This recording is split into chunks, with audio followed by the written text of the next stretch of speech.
Well, it's been a historic day here in Washington, but a sadly historic day. The Democrats, without any Republican votes, voted to impeach President Donald Trump for no crime, no underlying crime, but simply for what the Democrats have done themselves, according to a highly respected law professor, Jonathan Turley, and that is they abused the process and they obstructed Congress. They refused to follow the rules. The rules allow us to have a minority day of witnesses. It's in the rules. Now they can vote to change the rules, but they did not. They just preferred to abuse them, which they did. This was not a fair trial. Most of the proceedings were had in a basement in a secured area for classified information, and it turned out none of the depositions, none of the witnesses who testified gave any classified information. It was all done to make it secret so the Committee of Jurisdiction, which I'm on, the Judiciary Committee, would not be able to participate. It's really tragic.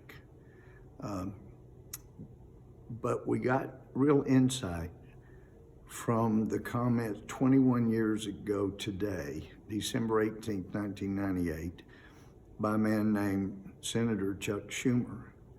Senator Schumer said 21 years ago today that because of the impeachment of Bill Clinton, he said this impeachment would become a tool for political, as a political weapon. And that's what they've used it for. No crimes. They thought they had crimes. They thought Mueller would back them up with crimes, but there were no crimes.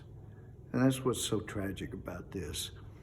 They have ruined 3 years of the 4-year term of President Trump. They have abused their office for a year here in the House, and it's not going anywhere in the Senate. But I am very afraid that this, that Chuck Schumer promised 21 years ago would be a political weapon, will likely be for the future. And we are on a descending spiral. We know that no country lasts forever. We know that history doesn't lie about that. And we've set records for being the longest country under one founding document, our Constitution. But it's not looking good right now. Thank goodness we have a president that's not going to be pulled into quicksand. He is going to continue to do everything he can to help this country return to the kind of greatness we had before we had a president that did apology tour all over the country. So on the one hand, it's a very sad day. This is a very historically sad day.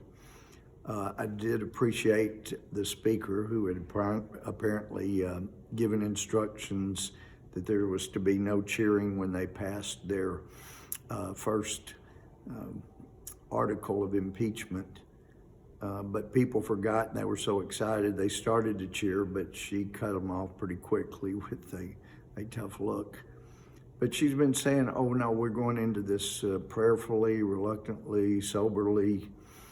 And then we found out after the Intelligence Committee had finished with their sham impeachment trial in secret, that they had a party with adult beverages, and the speaker herself provided the cake decorated as a flag. But I'm sure they drank their libations reluctantly, sadly, somberly, soberly. And I'm sure tonight, once they get out from under the eye of the camera, that they will have another celebration, but it will be soberly, reluctantly, prayerfully, not realizing the kind of damage they've done to this republic. It's a sad day.